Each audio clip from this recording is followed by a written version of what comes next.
you are applying a job, your resume is not validating by a HR or by a recruiter.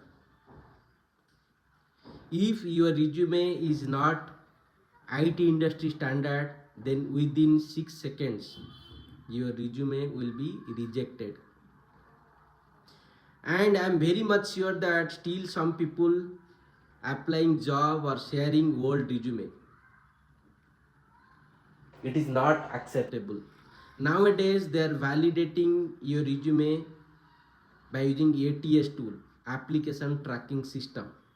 So AI, they are using AI tool to validating your resume.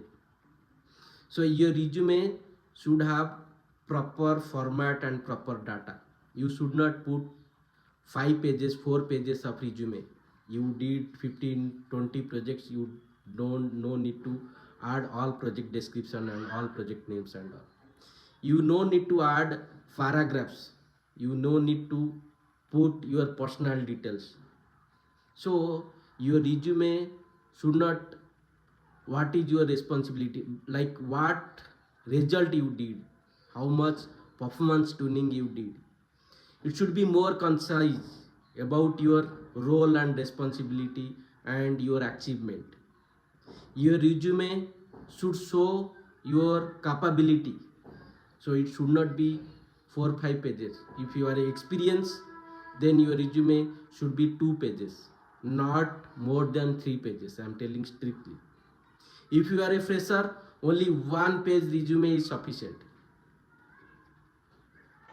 So you need to think about it. What is your email ID of your resume? You should not provide a XYZ123 email ID.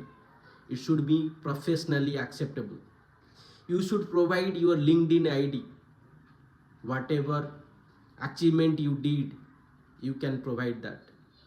So you should format your resume which is ATS acceptable or IT industry acceptable format, then only you will apply.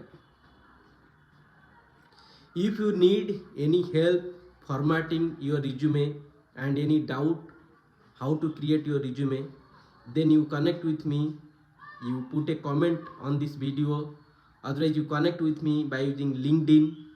I will provide you my LinkedIn ID in this comment section. You connect with me and share your resume. I will help you freely. I will help you to convert ATS format. Thank you so much.